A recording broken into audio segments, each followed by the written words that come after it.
everyone, and welcome to the Foster Files, a podcast about animal rescue and welfare.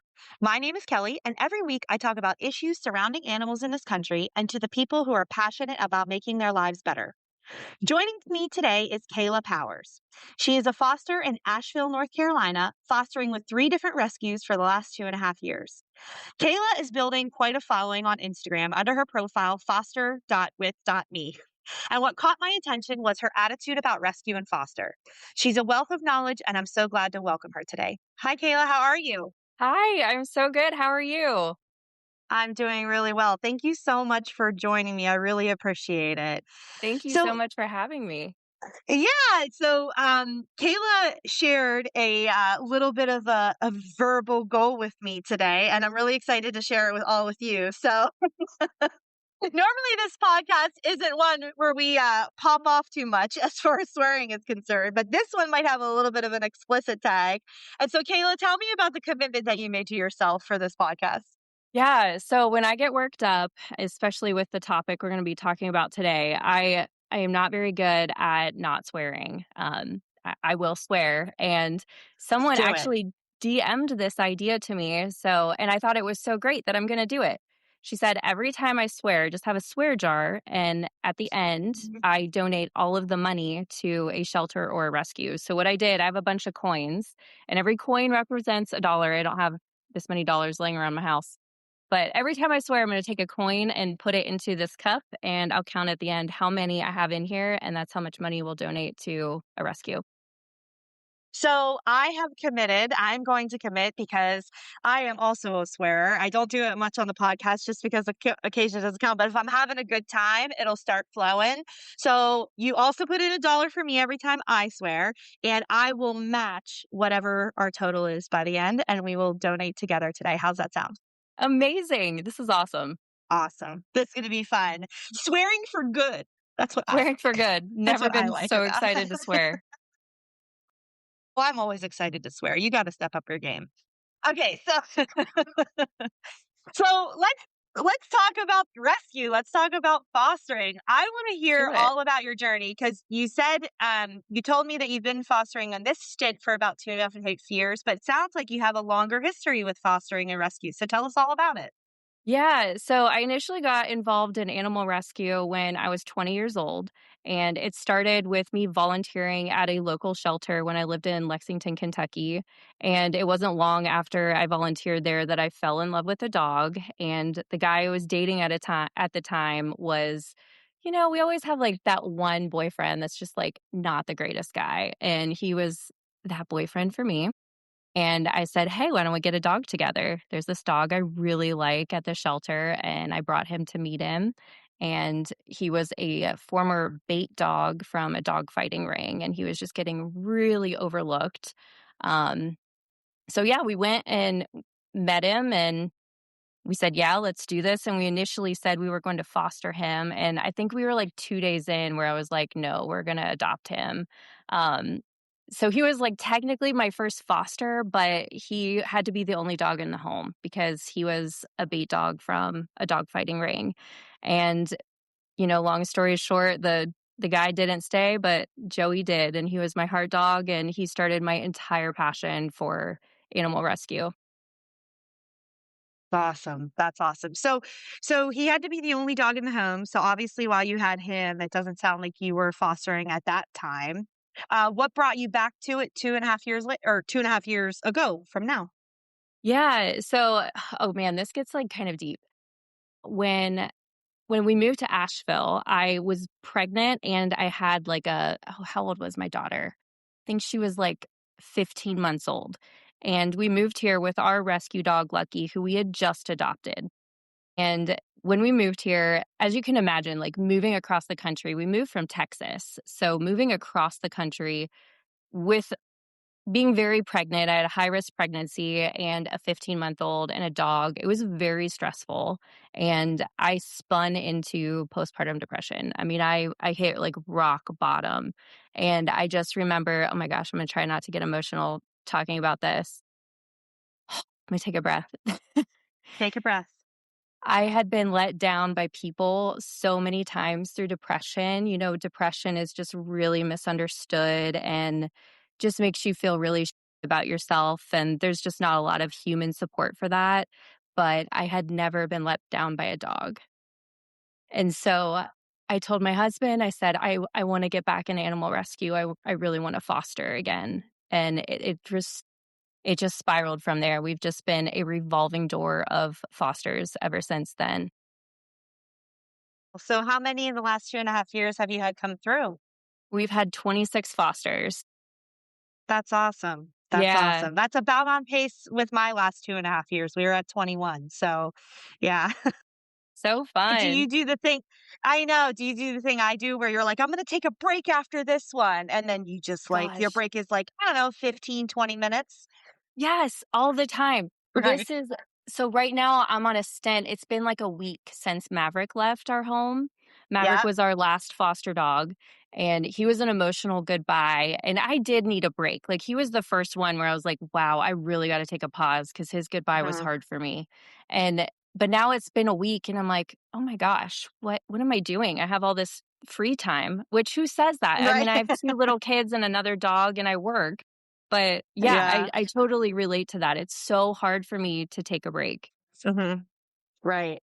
So, you clearly have a ton of experience and you on Instagram, and I don't know if you have other platforms elsewhere, but um, you talk very candidly about the good and the bad that comes with rescue and the good and the bad that comes with foster. And honestly, that's what attracted me to your page because I really try to get into that here.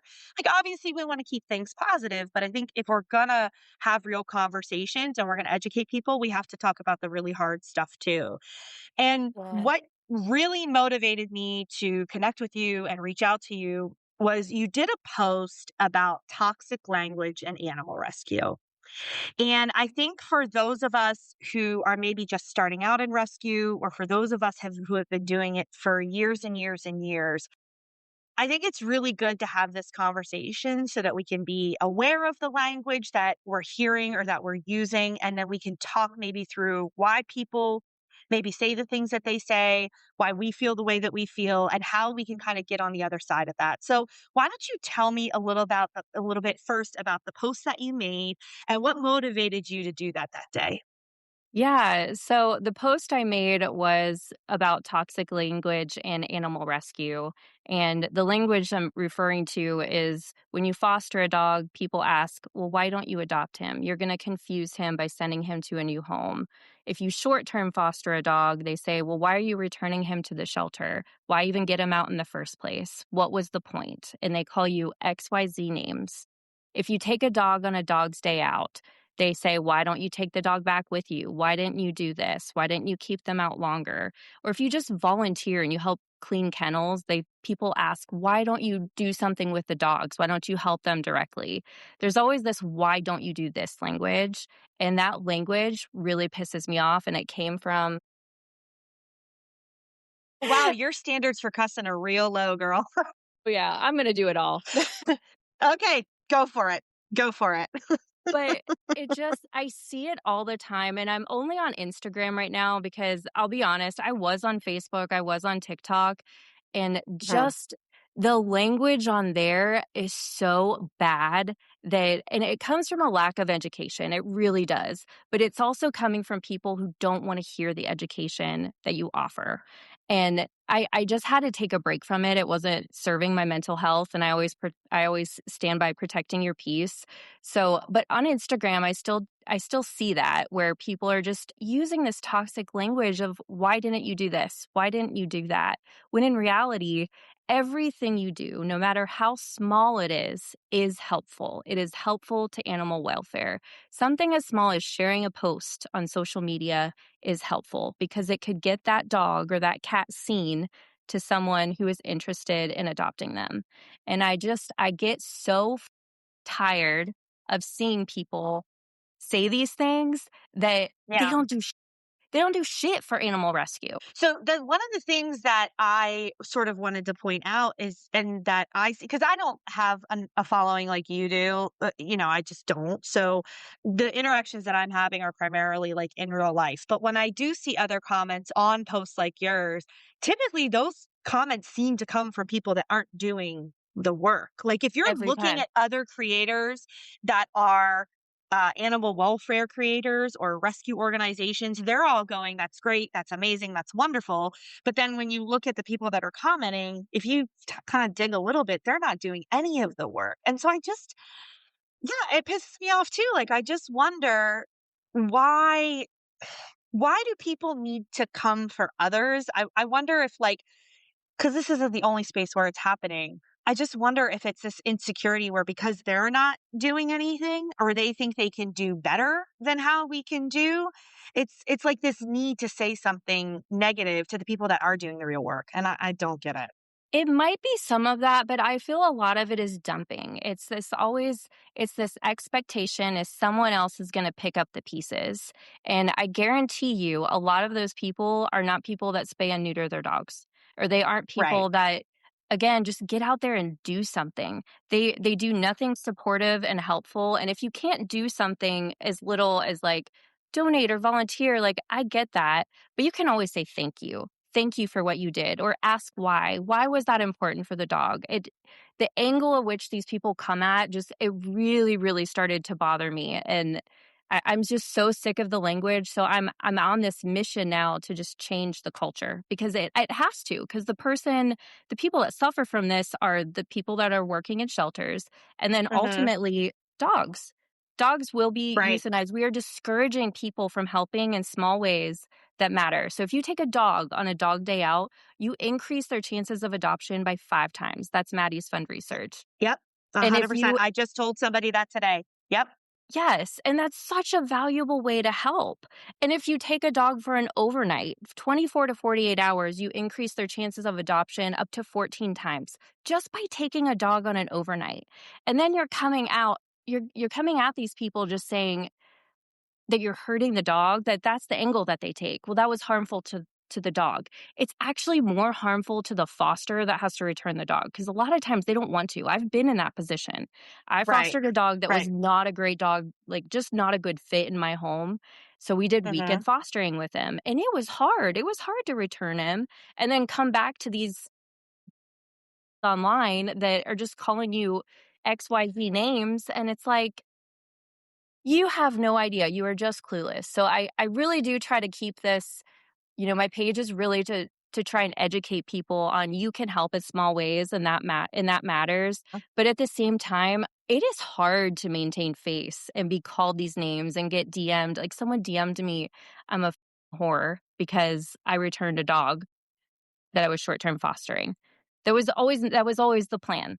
And it's just like that has to change. It has to change. So let's do this because I think the reality of it is when we're talking about so many eyes in this space, and honestly, there's probably a decent amount of that, maybe not a decent amount, but some of that is probably bots that are just there to incite rage. Like that's just part of it. That's part of the Sure. formula, unfortunately. Yeah. I don't know that we are going to change some of those people. I just really think that some of those people that are saying that, like to your point, are the ones that are abandoning dogs at rescues, that aren't getting their dogs and cats spayed and neutered. They're the ones that we're fighting against in like a million other facets anyway. So Yeah. let's talk a little bit about how you protect your space when you do see like that, because see stuff like that, because I do think you are starting to see your platform grow a bit probably. And so you're going to see more comments. So how do you protect your space? Because some of the tips and the things that you do are going to be able to other people when they get comments like that, they're going to be able to kind of use some of those tools. So what works for you? Yeah, it kind of depends on the comment. So if it's a poorly worded comment that is a little sharp, but not, just straight name calling or saying that, oh, you're an animal abuser or something ridiculous. If they're just like sharp with their wording, like, why would you do that? Or doesn't that hurt him? I always try to educate. That's always my first angle because that's the point of my page. I want to educate people on what they can do for dogs, whether that's big or small. And if that angle doesn't take and they start making an argument, the first thing I do is I just mute them. So they can see when you mute somebody, I'm going to give away my secrets. When you mute somebody, they see that their comment popped up, but nobody else can see it. So, like, the argument can't continue. I said my piece. I tried to educate. You're not you're not biting, you're not willing to engage in civil conversation, then you're getting muted. But if you come at me with an angle of like name calling, calling me an animal abuser. So I had one person on my page saying, "How dare you have a pit bull around your kids? Those dogs are so dangerous, yada, yada, yada." I have zero tolerance for that, and I'm not going to Right. respond in an educational way. Like I'm just going to respond sharply. So what I do is I delete the comment and I block the person because protecting your peace trumps Hmm. everything. Like the person that was in my Right. comments when I had Lane, our short-term foster dog, that called me a whore for bringing him back to the shelter. Immediate block. Like, don't need you in my Yeah. space, don't need you in my world. Like, Right. go on. So Right. that's what I do. It seems to work well for me. I know that some there I've seen organizations and I won't say who because it doesn't matter, but I have seen situations where organizations will get comments like that on their page. And I know that there's a little bit of controversy for businesses, organizations with that when they block and they have a larger following, it's like you're kind of infringing on that person's, right to comment or ability to comment. But I think that is absolute hit Yeah, me with a quarter. Hit me with a quarter. Um, I think it is because the reality of it is those people are not there to better the situation with the dogs. Those people are not there to make things better. Those people are just there to incite rage. And honestly, those people that have those attitudes and views are not the people that we want adopting our dogs anyway or fostering our dogs anyway because no. they're not in there doing the work. They're not the ones that are there to care about it. They're just the ones that are there to criticize and incite anger. And so I always get a little bit frustrated if I hear pushback from an organization where, like, well, we don't really want to silence people. That's not really the stance we want to take.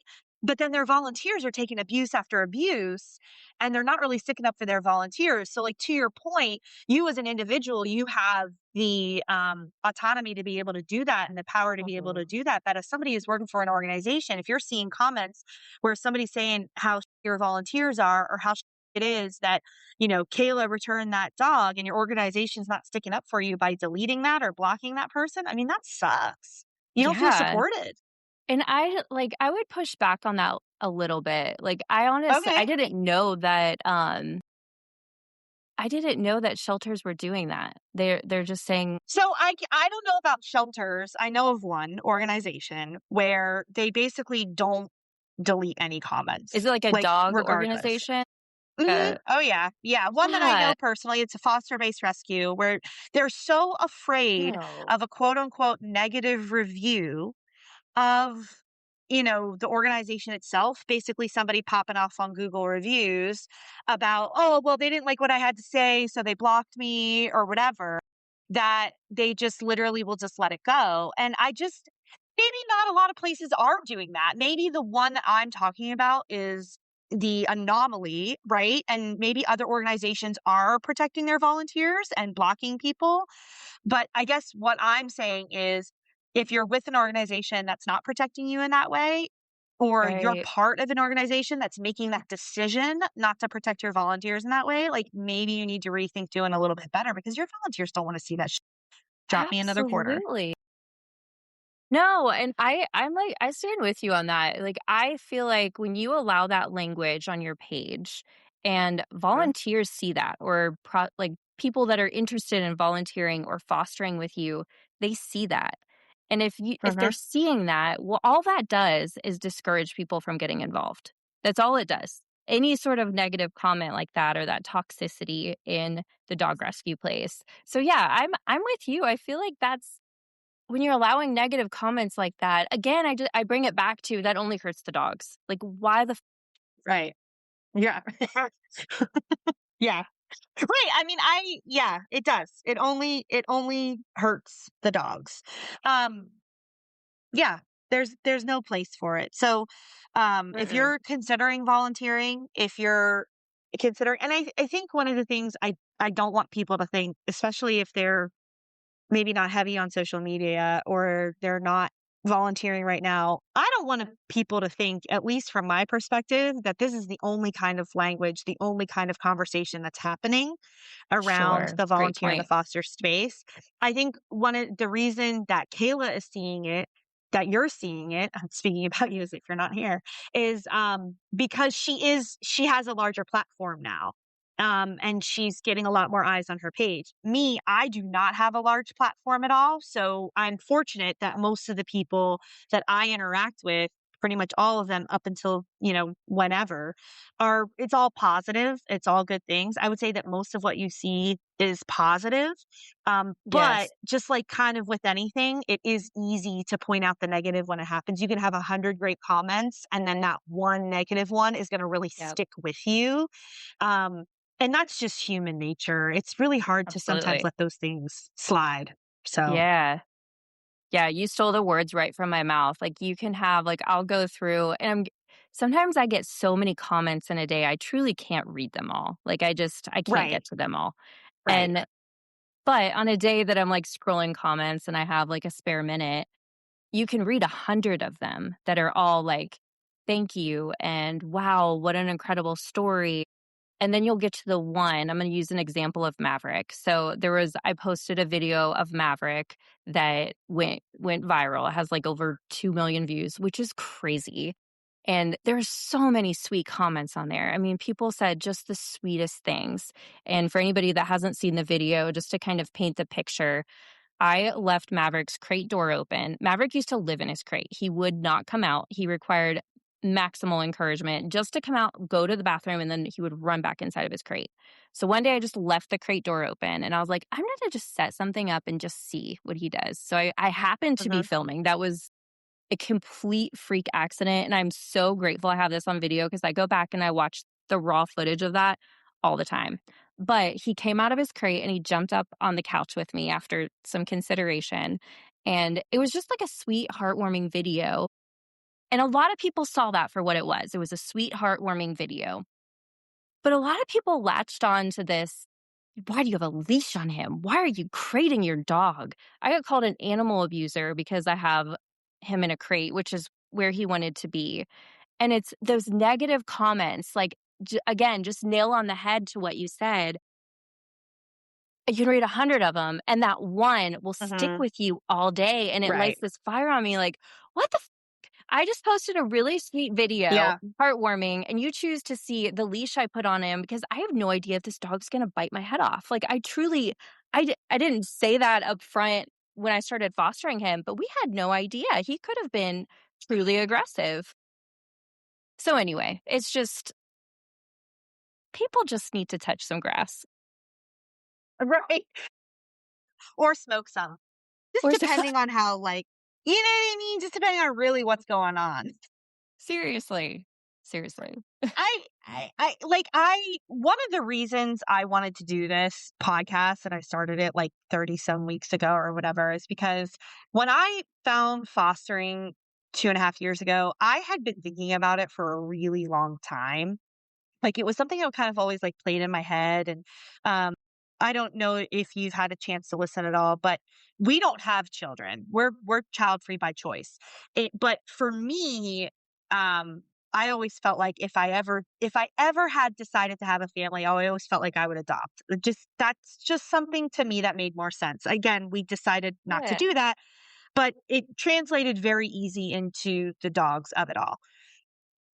But when I found it, it felt like it was such a part of, like, fulfilling what made sense for me, but I Mhm. felt like there were so many people that I would talk to that just had, like, not necessarily negative things to say, but negative connotations about what fostering was, and Mhm. I hear all the time, "How do you give them up?" Or, "What if the dog doesn't get along with your dogs?" Or, "What if the dog is aggressive?" Or, what if the dog doesn't like you? Or what if the dog goes to the bathroom in the house? Like, what if this? What if that? What if this? What's that? And it's so interesting because I got so much more feedback and concern and comments about that. I feel like than I ever would have gotten if I had just told people I was having a baby. And like nobody's Oh, gonna go like, what if your kid has special needs? What if your kid Right. has a birth defect? What if your kid is a little tyrant little shit? Like, nobody asks you Yeah. that. But for some reason, when it comes to the dog, like, it's either supposed to be perfect or Right. like kind of nothing at all. So what I wanted to do with this is I wanted to sort of talk to other people in rescue about how they navigate those things, the positive, the negative, getting that all out because it was the only way that I could think to sort of express all the things that I was thinking about when it came to why I want to foster, why rescue is important, and why not buying a freaking puppy from an Amish farm is super important. That kind of stuff. Absolutely. So And here's a hot take on that a lot of people we're gonna get some negative comments for this hot take.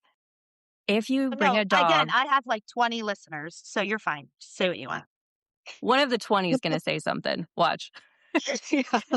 If you bring a dog into your home and it isn't working out, he isn't jiving with your Yeah. dog, he's too much energy for you, here's the great thing about fostering. You can bring them back and you still help that dog. Even Mhm. if he was in your house for a day and you didn't have the capacity or the will to just try and make it work, you still helped. And that is the narrative that needs to change. I actually have a post that is going to post in a couple days talking about this.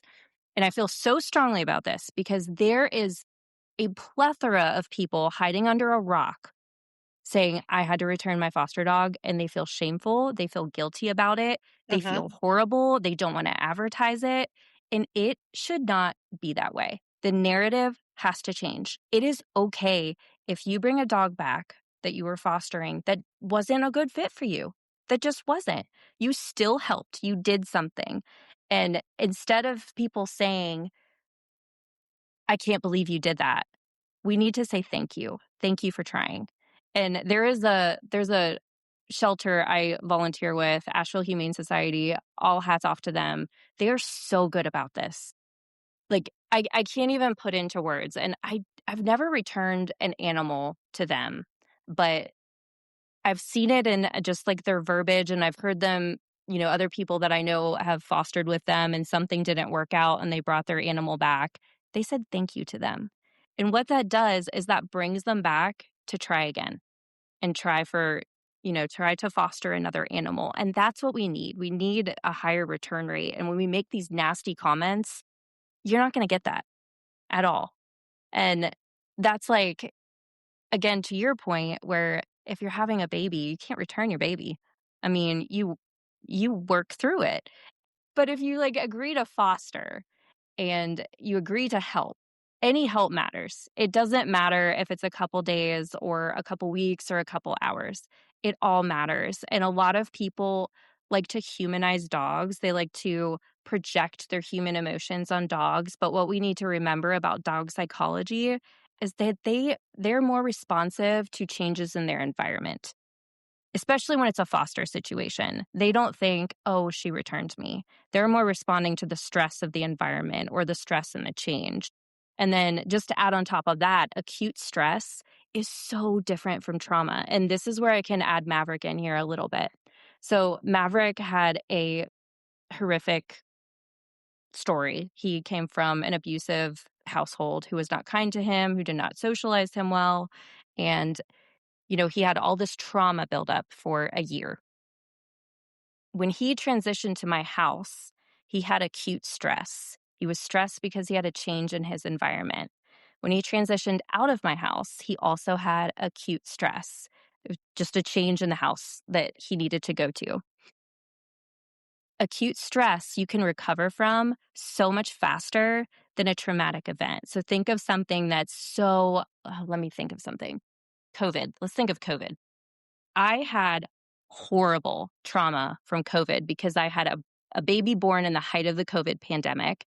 I was stuck inside of an apartment with a colicky baby. My pediatrician told us we could not see anybody because of the risk of COVID.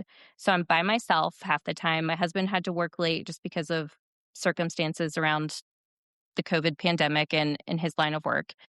And I was like, I mean, it truly traumatized me. So every time I hear a baby cry, I get this like tense feeling. I'm like, oh my gosh. But That's different than if I go to work and I have a screaming kid. Like, so I'm a pediatric physical therapist. So if I go to work and I'm working with a patient that is screaming at me, yeah, it's like stressful in the moment. I'm like, how am I going to get through this? But after I get through it, I'm fine. I don't carry that with me throughout the day. But to this day, when I hear a baby cry, a colicky cry, I get tense and I get myself worked up. And that translates. I think that's just such a perfect example of these dogs with trauma and differentiating trauma from acute stress.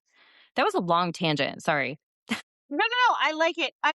I do. I'm glad you brought up Maverick. I myself have had to return one foster. She actually attacked one of my resident dogs. Oh, Yeah, I mean, luckily he's since passed away, but at the time he had some punctures in his leg, and I was able to get him into another foster. And the benefit of that awful situation was that we very quickly updated that she was not going to be placed in a house with other dogs, because my dogs were very dog friendly, and but not like in your face. Especially this one right. dog, Denver, was not in anybody's face ever. And for some reason, she like went for him. And so Oh. the benefit, like I said, the benefit was we were able to really pinpoint that of what she needed in a household. But I do have a question for you, because you bring up a really good point, and I have really stressed setting boundaries for yourself as a foster if you're going to Mhm. continue to be long term and successful. How do you feel when someone rehomes a dog? I think it depends on the circumstances. So Right. But that's a hard one, right? Like that's a hard if one. we're going to sit here and we're going to say, but like realistically, if we're going to say like, transitioning a dog out of your house when it doesn't make sense when you're the foster is okay and encouraged if it's not working, then like how do we draw that line when it comes to rehoming? Because I don't think everybody that rehomes is irresponsible or a piece of Absolutely not. or you can drop a quarter.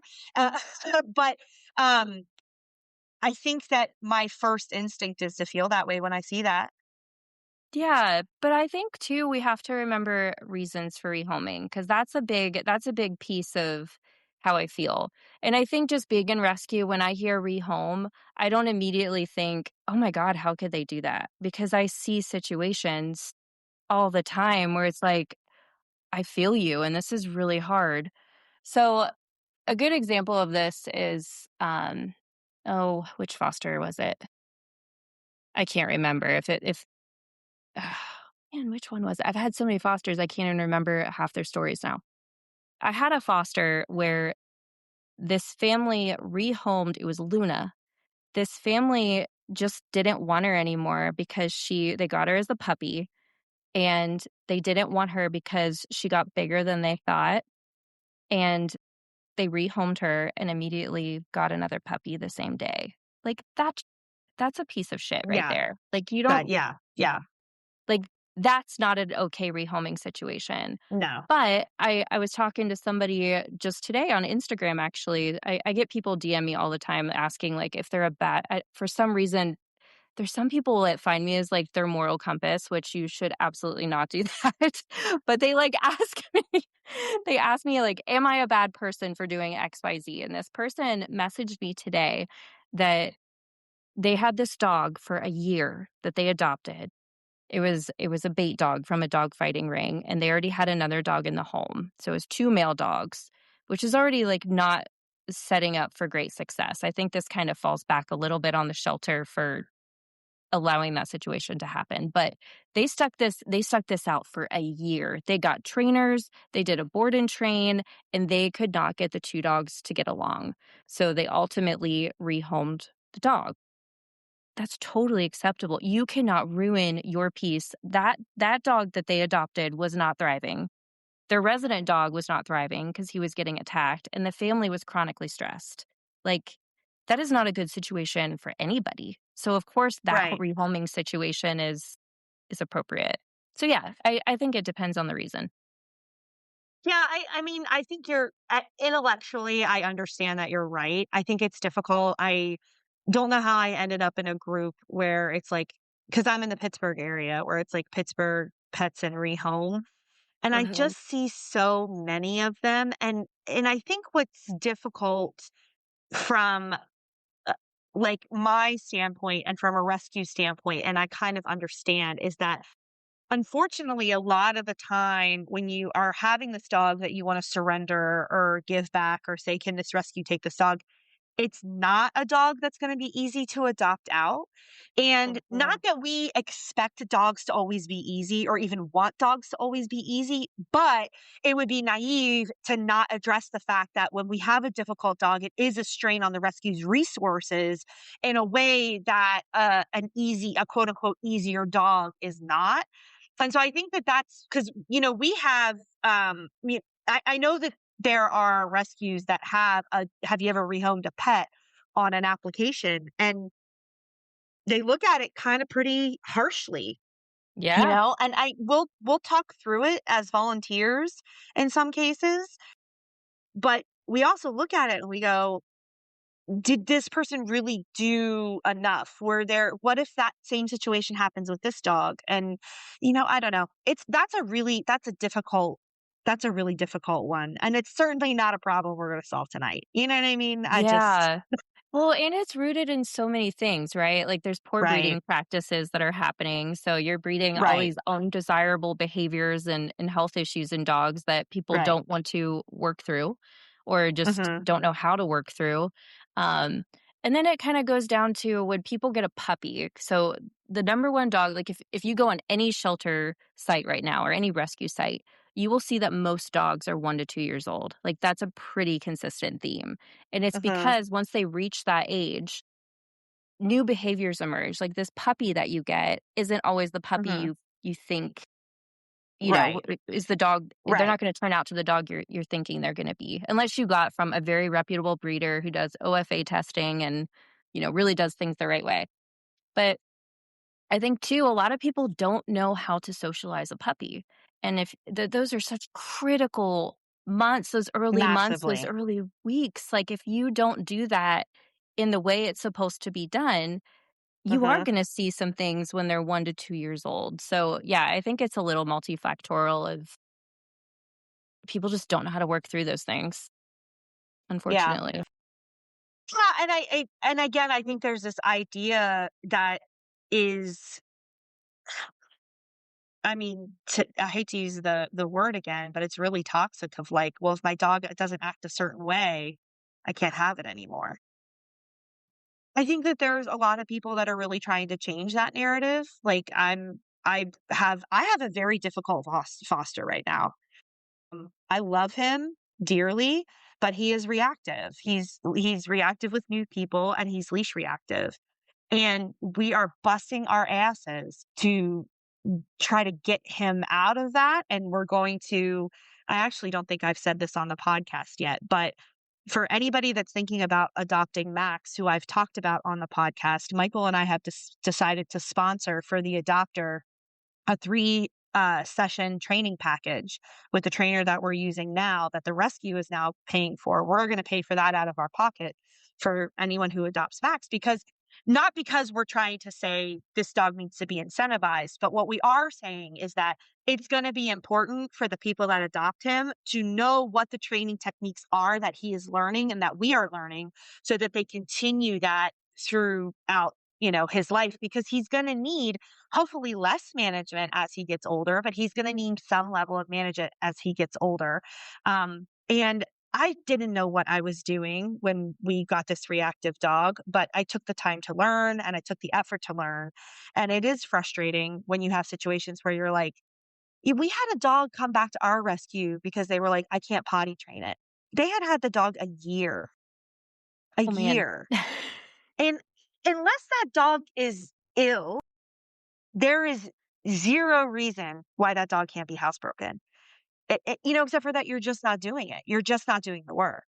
Yeah. So, I don't know if I even really said anything with that point, but Yeah. Well, it can good be for you. frustrating. I think that's amazing that you're sponsoring his training and just making sure that's going to really speak volumes to the person that adopts him because they're going to put Yeah. in the work too. Um, Right. yeah, reactivity. my dog Lucky, I don't know if you can see him back here. He's so ridiculous. Hold on, you have to see his little face. Okay. Lucky, Oh, look at you. hi, buddy. Look at your This little eyebrows. I know, he has like little angel eyes. Well, Lucky is very reactive. Well, he wasn't reactive until we got charged by an off-leash dog, and then that, like, stemmed this whole reactivity journey that we've been on. We've been charged by 5 off-leash dogs, so we always have, like, a regression after he's charged. Jesus. So frustrating. But, yeah, we've been on our own reactivity journey, and his is only with dogs, but it is hard to work through It's not reactivity. easy. Not impossible, like, that's the thing. It's Uh-huh. really not impossible. You gotta know the right tools and the right steps, but yeah, I feel for anybody, like, I feel for you working working through reactivity. It's hard. Yeah, it is hard. I mean, I really I love him and he deserves a great home and he is he is really a sweet oh god, he's a sweet dum dum. He really is. But I actually wonder if I can get him to come in here. He's never been on camera for the podcast Oh my before, gosh, we but have to do it. he's resting peacefully right now, so that means he won't be too nuts.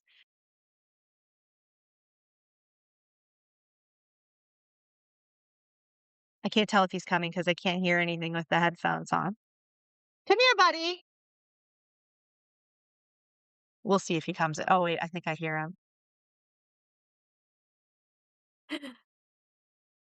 Okay, hold on. Oh my goodness. Look This is at Max. you. This is Max, everybody. Oh, Max, you're Say hi, bye-bye. adorable.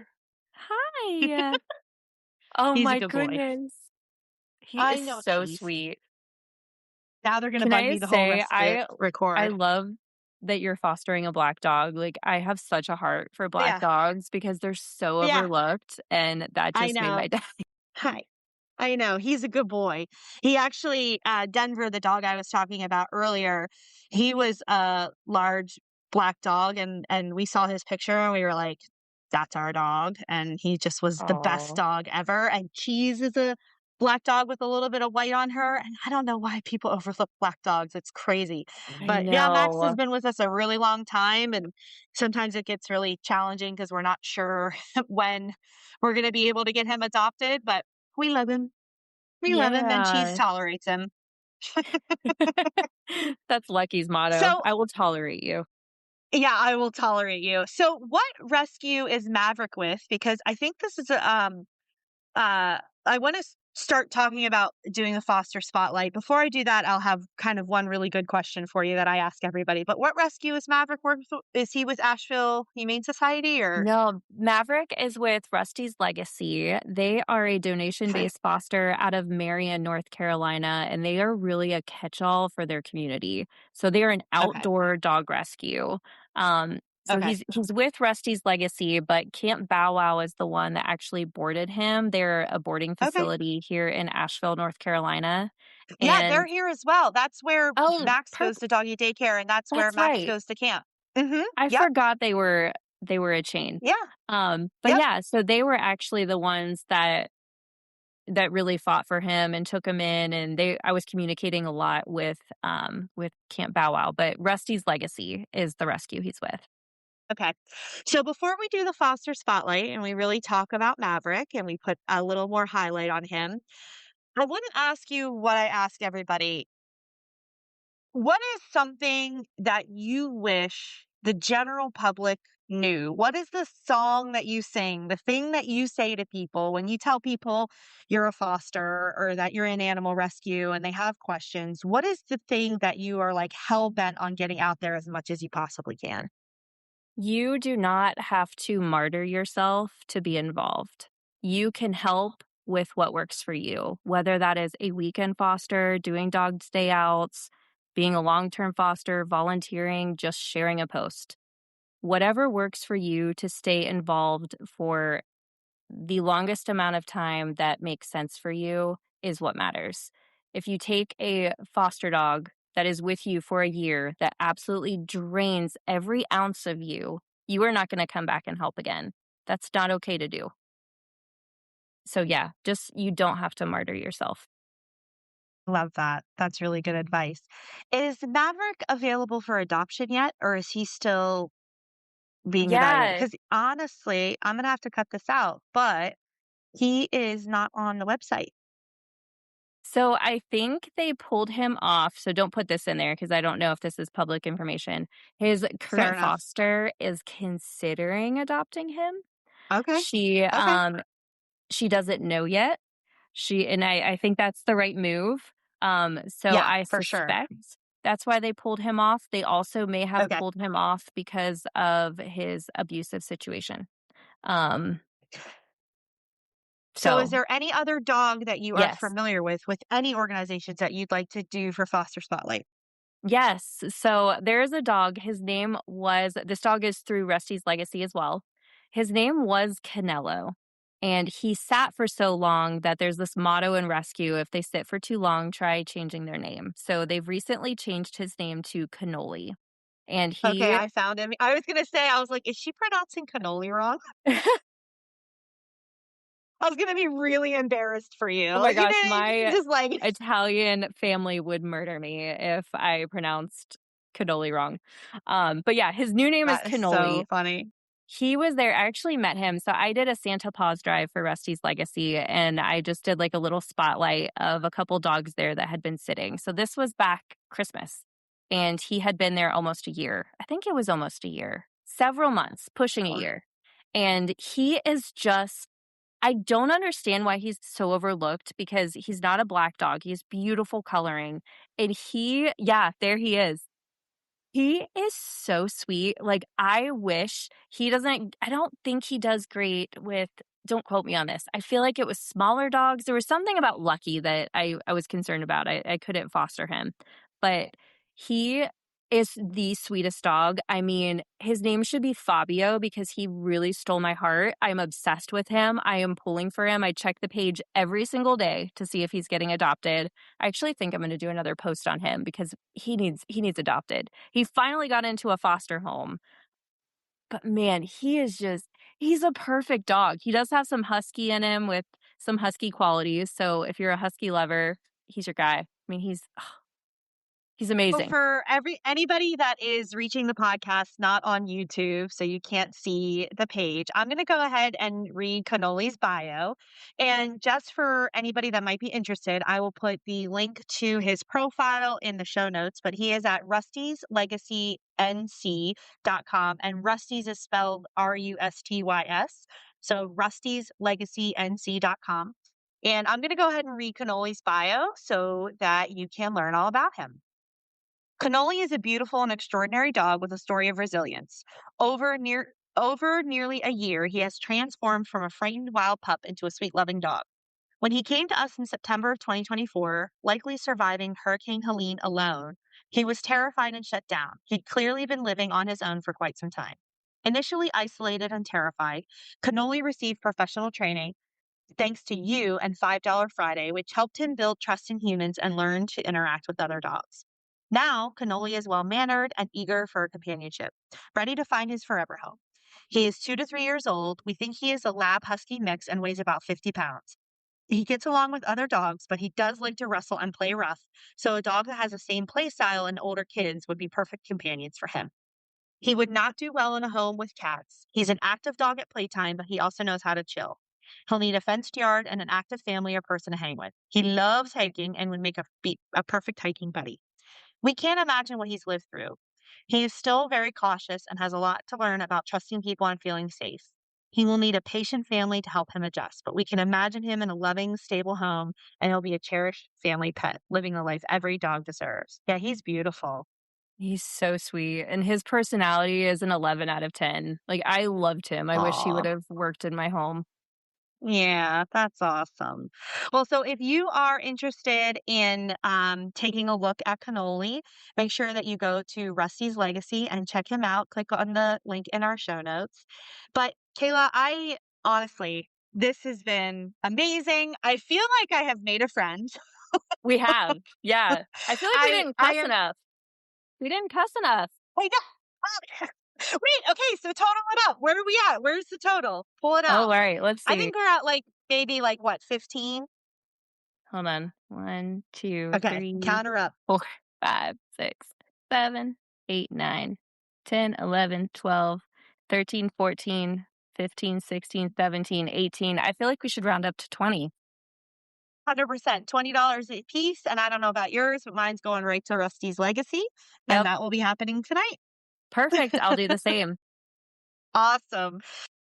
It has been so nice to talk to you. I love the content you bring out. I love the approach that you have to realism and rescue. And honestly, thank you for all that you're doing for the dogs. Thank you for what you're doing for the world of foster and rescue. And we appreciate you. And thank you for coming on today. Congratulations, you survived your first podcast. You're now a Thank you. professional. You can be booked nationwide. But do me a favor, tell people how they can find you on social media or otherwise. Yeah, so my Instagram handle is foster with me, foster dash with dash me. That's really the only platform I'm on right now is Instagram. I technically have a TikTok, but I never check it. It got a little too toxic. But yeah, come join Yeah. me. It's a good time. Okay, but don't leave her negative comments. $21. Now, and just as a reminder, you can find the Usually Not Explicit podcast at the Foster Files podcast on Spotify, Instagram, on Apple Podcasts, on YouTube now, wherever you get your podcasts. And we're at the Foster Files podcast at Gmail. If you have anybody else like Kayla that I should be talking to or connecting with, or if you're somebody that I should be talking to and connecting with.